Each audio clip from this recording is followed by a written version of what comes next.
Hello everyone, welcome to our YouTube channel Shiksha Alliance. Today we are going to start our daily current affairs session of 2nd November in which we will cover important news from several paper, PIB and government sources. So let's begin our session. Our first topic is Western disturbance. A western disturbance is an extratropical storm originating in the Mediterranean region that brings sudden winter rain to the northwestern part of Indian subcontinent. जो western disturbance है वो एक extra tropical storm है जो कि originate करता है Mediterranean reason पे और इसके कारण क्या होता है सडन विंटर रेन होता है नॉर्थ वेस्टर्न पार्ट में इंडियन सबकॉन्टिनेंट में. ये नॉन मॉनसूनल प्रेसिपिटेशन है जो कि वेस्टर्लिस के कारण होता है. The moisture in this storm usually originate over the Mediterranean sea, Caspian sea and black sea. जो मॉइस्चर होता है इस स्टॉर्म पे वो यूजुअली कहाँ से आता है तो मेडिटेरेनियन सी, कैस्पियन सी और ब्लैक सी से. Extra tropical storms are global phenomena with moisture usually carried in the upper atmosphere unlike their tropical counterpart where the moisture is carried in the lower atmosphere. जो extra tropical storm है वो global phenomena है जिसमें moisture जो है वो carry किया जाता है अपर एटमॉस्फेयर पे, जबकि ट्रॉपिकल काउंटर पार्ट जो उसमें क्या होता है मॉइस्चर कैरी किया जाता है लोअर एटमॉस्फेयर पे. In case of Indian subcontinent, moisture is sometimes shed as rain when the storm system encounter the Himalayas. और इंडियन सबकॉन्टिनेंट के केस में क्या है मॉइस्चर जो है वो शेड करता है रेन के रूप में जब स्टॉर्म जो है हिट करता है हिमालयास को. Western disturbance are more frequent and strong in winter season. और जो वेस्टर्न डिस्टर्बेंस है वो काफ़ी फ्रिक्वेंट और स्ट्रॉन्ग हो जाता है विंटर सीजन में. सिग्निफिकेंस इसका क्या है western disturbance specially the ones in winter bring moderate to heavy rain in low lying areas and heavy snow to mountainous areas of Indian subcontinent. जो वेस्टर्न डिस्टर्बेंस है वो स्पेशली विंटर के time पे moderate से heavy rain करवाता है low lying area पे और हैवी स्नो कराता है माउंटेनियस एरिया पे इंडियन सबकॉन्टिनेंट में. ये जो है इसके कारण मोस्ट विंटर और प्री मानसून सीजन रेनफॉल होता है नॉर्थ वेस्टर्न इंडिया पे. Precipitation during the winter season has great importance in agriculture particularly for rabi crop. और जो प्रेसिपिटेशन होता है विंटर में वेस्टर्न डिस्टर्बेंस के कारण इसका काफ़ी इंपॉर्टेंस है क्योंकि ये एग्रीकल्चर और पार्टिकुलरली राबी क्रॉप में काफ़ी मदद करता है. Wet aims among them is one of the most important crops which help to meet India's food security. An average of 4 to 5 western disturbance form during the winter season. और wait जो कि इसमें से एक इम्पॉर्टेंट क्रॉप है राबी crop में से जो कि पूरा हो पाता है इंडिया के फूड सिक्योरिटी को पूरा करता है और जो एवरेज है 4 से 5 वेस्टर्न डिस्टर्बेंस विंटर सीजन में आ जाते हैं.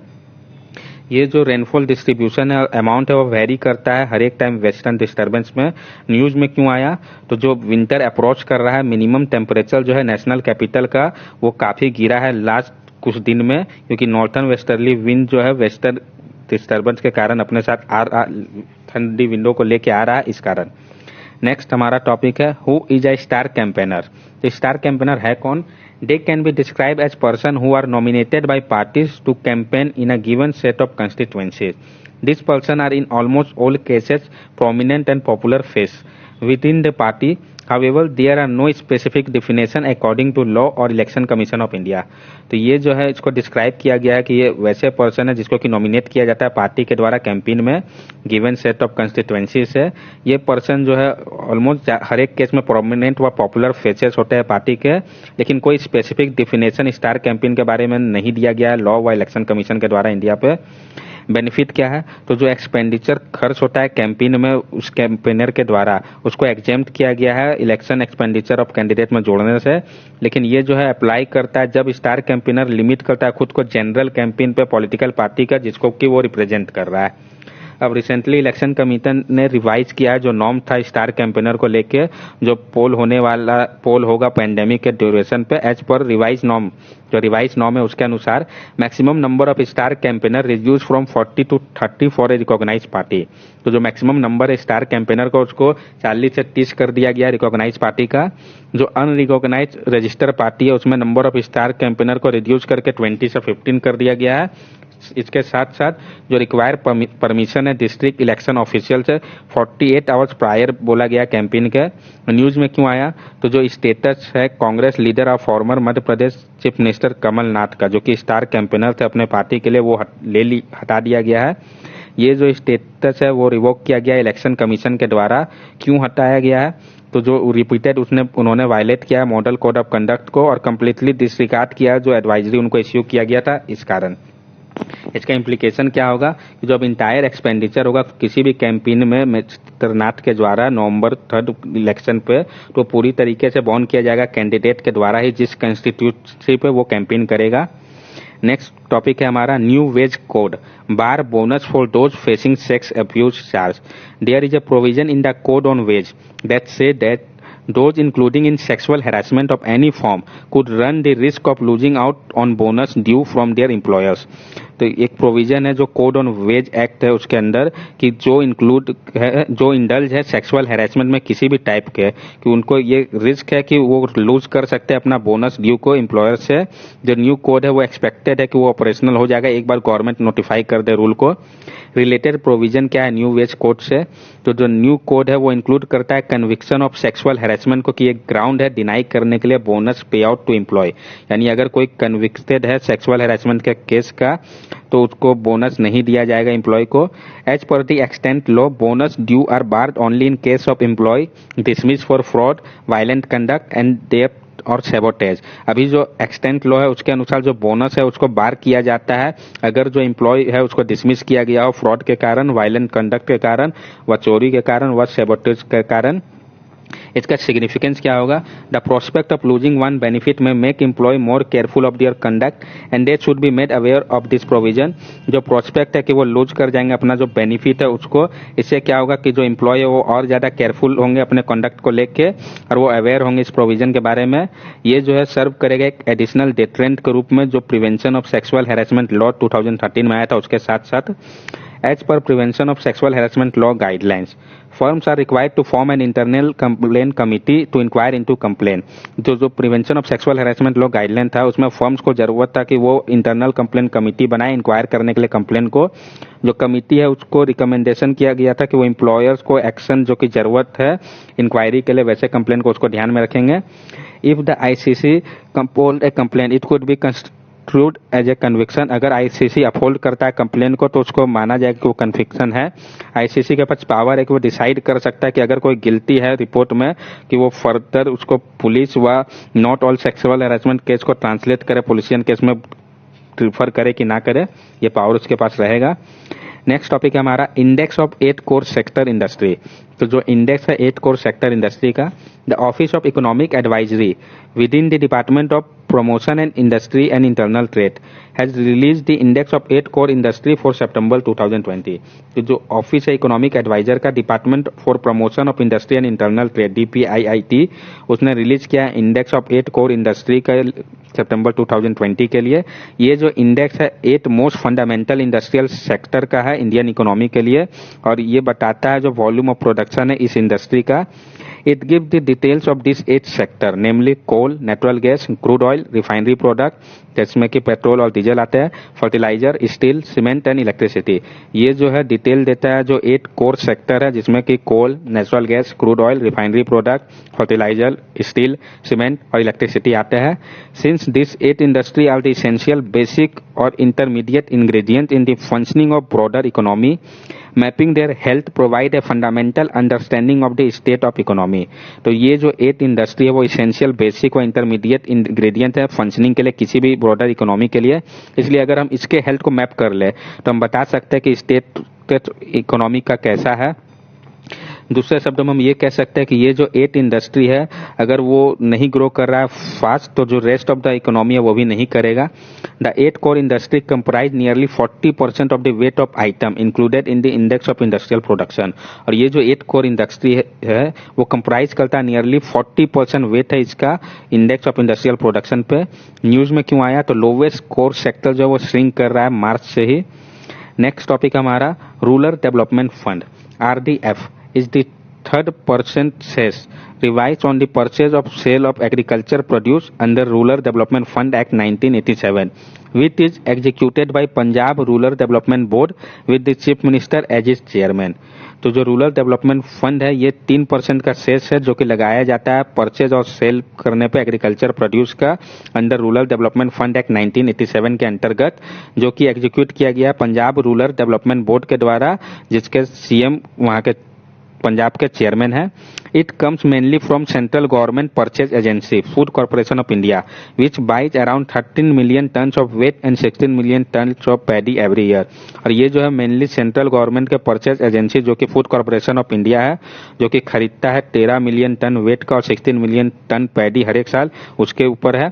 This fund is suppose to be use for creation and maintenance of rural infrastructure in and outside mandis, but there have been charge in the past that it was diverted by the state for other purpose. ये जो fund है उसको suppose किया जाता है कि इसको use किया जाएगा क्रिएट करने के लिए और मेंटेन करने के लिए रूरल इंफ्रास्ट्रक्चर को आउटसाइड दी मंडीज के, लेकिन चार्ज लगा है कि जो पास्ट में है इस फंड को डाइवर्ट किया गया है स्टेट के द्वारा दूसरे पर्पस में. न्यूज में क्यों आया? तो सेंटर ने पंजाब गवर्नमेंट से रीजन पूछा है कि जो यूटिलाइजेशन हुआ है रूरल डेवलपमेंट फंड का वो बताए, largely food corporation of India के द्वारा दिया हुआ. तो इससे क्या हुआ, पंजाब गवर्नमेंट जो है लिटिल बिट एंगर है सेंटर के इस क्वेश्चन से. नेक्स्ट टॉपिक है हमारा olive ridley turtle. The olive ridley turtle are the smallest and most abundant of all sea turtle found in the world. जो ओलिव रिडले टर्टल है वो smallest और सबसे ज्यादा पाया जाने वाले सी टर्टल में से है वर्ल्ड में. They inhabit warm water of the Pacific, Atlantic and Indian ocean. ये जो है इनहेबिट करते हैं वार्म वाटर पे पैसिफिक, अटलांटिक और इंडियन ओशियन के. This turtle along with their cousin the Kemp's riddle turtle are best known for their unique mass nesting called aribada, where thousands of female come together on the same beach to lay egg. ये जो turtle है अपने cousin Kemps riddle turtle के साथ जाने जाते हैं unique मास nesting के लिए, जिसको कि हम अरीबादा भी कहते हैं, जहाँ पे थाउजेंड ऑफ फीमेल एक साथ आते हैं सेम बीच पे एग ले करने के लिए. ऋषि कुलिया रुकरी कोस्ट जो कि गंजम डिस्ट्रिक्ट ऑफ ओडिशा में पड़ता है, और गरिमाथा बीच जो कि देवी रिवर के पास है, ये मेजर नेस्टिंग साइट है ओडिशा के ओलिव रिडल टर्टल के लिए. न्यूज में क्यों आया? तो ओडिशा गवर्नमेंट ने रिक्वेस्ट किया है wild life institute of India से कि वो फ्रेश स्टडी करे, आइडेंटिफाई करे जो मूवमेंट है ओलिव रिडले टर्टल का, जो कि मदद करेगा स्टेट को रिन्यू करने में उसके कंजर्वेशन एफर्ट को अलोंग इस कॉस्ट. नेक्स्ट टॉपिक है हमारा 15th finance commission. 3 years after it was constituted, the 15th Finance Commission has finalized its report for fund devolution from central to state for the 5 year from 2021-22 to 2025-26. तो 3 साल बाद इसके constitute होने के 15 finance commission ने finalise कर लिया अपने रिपोर्ट को, जिसमें फंड डिवोल्यूशन की बात की गई है सेंटर से स्टेट को 5 years के लिए 2021-22 से 2025-26 तक. जब 15 फाइनेंस कमीशन इसको कंस्टिट्यूट किया गया था नवंबर 27, 2017 में. It was constituted against the backdrop of the abolition of planning commission and the distinction between plan and non-plan expenditure and introduction of goods and service tax. इसको कंस्टिट्यूट किया गया था, जो एबोलिश किया गया था प्लानिंग कमीशन, और जो डिस्टिंक्शन था प्लानिंग और नॉन प्लानिंग एक्सपेंडिचर और introduction of goods and service tax को देख के उस समय पे फाइनेंस कमीशन है किया.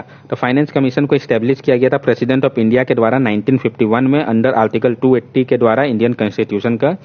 It was formed to define the financial relation between the central government of India and the individual state government. इसको बनाया गया था ताकि ये डिफाइन कर सके जो फाइनेंशियल रिलेशन है सेंट्रल गवर्नमेंट ऑफ इंडिया और इंडिविजुअल स्टेट गवर्नमेंट के बीच में.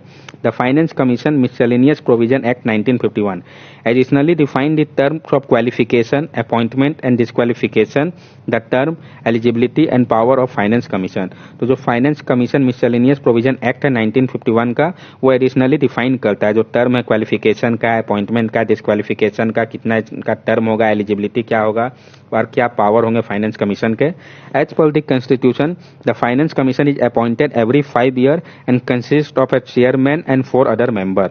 जो कॉन्स्टिट्यूशन है उनके अनुसार जो फाइनेंस कमीशन उसको अपॉइंट किया जाता है हर एक 5 साल पे, जिसमें कि एक चेयरमैन और 4 other मेंबर्स होते हैं. Since the institution of first finance commission, stark changes in the macroeconomic situation of Indian economy have led to major changes in the financial commission recommendation over the year. और जब से इसको गठित किया गया financial commission को, तब से बहुत सारे चेंजेस को देखा गया है. न्यूज पे क्यों आया? That report of 15th finance commission have pared the state share of divisible tax pool from 42% as recommended by 14th Finance Commission to 41%, citing the creation of UT of Jammu and Kashmir and Ladakh. तो जो report है 15th finance commission का, उसने क्या किया है, जो state share है डिविजिबल टैक्स पूल का 42% जो कि रिकमेंड किया गया था 14th फाइनेंस कमीशन के द्वारा, उसको 42 से कम करके 41% कर दिया है. रीजन दिया है क्योंकि जो यूटी जम्मू एंड कश्मीर और लद्दाख क्रिएट किया गया, इस कारण जो कमीशन है उसने ये कहा है कि जो कुछ की रिकमेंडेशन कैलकुलेशन है वो बताएंगे अपने फाइनल रिपोर्ट में, जिसमें कि वायबिलिटी जो होगा सेपरेट डिफेंस और नेशनल सिक्योरिटी फंड का, इसके बारे में बताया जाएगा। The panel is also expected to factor in unpaid GST compensation dues to state for this year while working out state revenue flow calculation for the year beyond 2022. जो panel है वो expect किया जा रहा है कि वो फैक्टर करेगा जो अनपेड जीएसटी कंपनसेशन ड्यू बचा हुआ है स्टेट का इस साल, और वर्क करेगा जो स्टेट रेवेन्यू फ्लो कैलकुलेशन है आने वाले ईयर के लिए बियॉन्ड 2022 के। नेक्स्ट टॉपिक है हमारा NAFED, national agricultural cooperative marketing federation of India limited. National Agriculture Cooperative Marketing Federation of India Limited (NAFED) is an apex organization of marketing cooperation for agricultural produce in India। तो जो NAFED है ये एक apex organisation है marketing corporation के लिए agricultural produce के लिए इंडिया पे। इसको फाउंड किया गया था 2 अक्टूबर 1958 में, ताकि ये प्रमोट कर सके ट्रेड ऑफ एग्रीकल्चरल प्रोड्यूस को, फॉरेस्ट रिसोर्स को पूरे नेशन पे। It is registered under the multi state cooperative society act, और ये जो है रजिस्टर है multi state cooperative society act के अंतर्गत। NAFED is now one of the largest procurement as well as market agency for the agricultural product in India.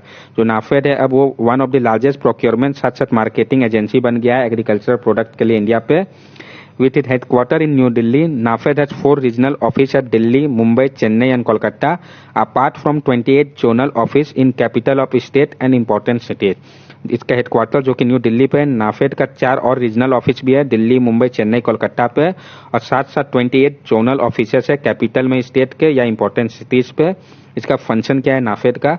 To facilitate, coordinate and promote the marketing and trading activities of the cooperative institute, partner and associate in agriculture, other commodities, article and goods. ये facilitate करेगा, coordinate करेगा और promote करेगा marketing and trading activities को cooperative institution का, जो कि partner है व एसोसिएट है एग्रीकल्चरल व अदर कमोडिटीज, आर्टिकल और गुड्स में।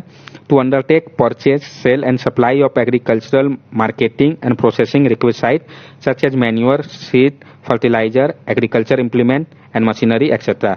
ये जो है परचेज, सेल और सप्लाई करेगा एग्रीकल्चर मार्केटिंग और प्रोसेसिंग रिक्वायरमेंट का, जैसे कि मैन्योर हो गया, सीड हो गया, फर्टिलाइजर हो गया, एग्रीकल्चरल इम्प्लीमेंट हो गया, मशीनरी हो गया। To act as a warehouseman under the warehousing act and on and construct it own godown and cold storage.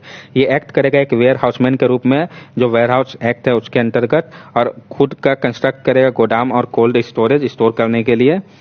To act as an agent of any government agency or cooperative institution for the purchase, sale, storage and distribution of agricultural, horticultural, forest and animal husbandry produce, wool, agricultural requisite and other consumer goods. ये act करेगा एक agent के रूप में government agency व cooperative institution का, ताकि ये परचेज कर सके, सेल कर सके, स्टोरेज कर सके व डिस्ट्रीब्यूट कर सके agricultural, horticultural, forest, animal husbandry produce, wool, agricultural requisite और अदर कंज्यूमर गुड्स को। ये एक्ट करेगा एक इंश्योरेंस एजेंट के रूप में भी, ताकि ये अंडरटेक कर सके सारे वर्क को जो कि इंसिडेंटल है उससे related. To collaborate with any international agency or foreign body for the development of cooperative marketing, processing and other activity for mutual advantage in India और abroad। और ये जो है वो कोलैबोरेट करेगा इंटरनेशनल एजेंसी और फॉरेन बॉडी के साथ, ताकि जो डेवलपमेंट है कोऑपरेटिव मार्केटिंग, प्रोसेसिंग और अदर एक्टिविटी का म्यूचुअल एडवांटेज के लिए इंडिया और अब्रॉड का। न्यूज में क्यों आया? तो central cooperative NAFED will soon begin importing onion in a bid to tame soaring price before the festive season. तो सेंट्रल गवर्नमेंट का जो नाफेड है वो बहुत जल्दी क्या है इंपोर्टिंग ऑनियन जो है उसको रोकेगा, क्योंकि जो प्राइसेस है बढ़ रहा है फेस्टिवल सीजन के कारण, तो उसके प्राइस को कम करने के लिए इसको रोका जाएगा। That's all for today current affair. अब हम लोगों ने आज जो पढ़ा उसको हम ब्रीफली एक बार कि आप क्या पढ़ा है ये जान ले। तो सबसे पहला टॉपिक था हमारा वेस्टर्न डिस्टर्बेंस। इसमें हम लोगों ने देखा कि ये एक्स्ट्रा ट्रॉपिकल स्टॉर्म है जो कि ओरिजिनेट करता है मेडिटेरियन रीजन पे। इससे होता क्या है, देन इसके बारे में जाना। इन केस ऑफ इंडिया इसको कंसीडर किया, देन इसका क्या सिग्निफिकेंस है और न्यूज में क्यों आया। आफ्टर दैट हम लोगों ने देखा who is a star campaigner, तो ये होते कौन है, बेनिफिट क्या है स्टार कैंपेनर का, इलेक्शन कमीशन ने जो रिवाइज किया है इसके नॉर्म्स को उसके बारे में जाना। देन न्यूज में क्यों आया और इसका इम्प्लीकेशन क्या होगा। After that new wage code bar bonus for those facing sex abuse charges, तो ये है क्या, उनसे रिलेटेड प्रोविजन को जाना, देन सिग्निफिकेंस को देखा इसका, उसका जो प्रिवेंशन ऑफ सेक्सुअल हैरेसमेंट के गाइडलाइंस थे इससे रिलेटेड उसको जाना। आफ्टर दैट हम लोगों ने कंसीडर किया index of 8 core sector industry. तो सबसे पहले हम लोगों ने देखा इसमें कि इसको कौन रिलीज करता है, ठीक है, कौन कौन से 8 सेक्टर है, इसका क्या इम्पैक्ट पड़ेगा, न्यूज में क्यों आया।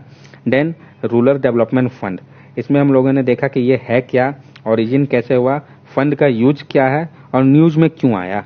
After that olive ridley turtle हम लोगों ने देखा, तो इसमें हम लोगों ने देखा इस टर्टल के बारे में जाना, ये कहाँ इनहेबिट करता है ये देखा, फिर एरिया एंड लास्टली न्यूज में क्यों आया। आफ्टर दैट 15 फाइनेंस कमीशन में हम लोगों ने देखा कि इसको कंस्टिट्यूट क्यों किया गया है, न्यूज में क्यों आया, फाइनेंस कमीशन होता क्या है, इसके पावर्स को जाना। और लास्ट टॉपिक था हमारा NAFED, national agriculture cooperative marketing federation of India limited. तो नाफेड है क्या, कब फाउंड किया गया, किस लिए बनाया गया, इसके फंक्शन क्या है और न्यूज में क्यों आया। Thank you and have a nice day. These are our social media link. From here also you can stay connected with us and give us your valuable feedback.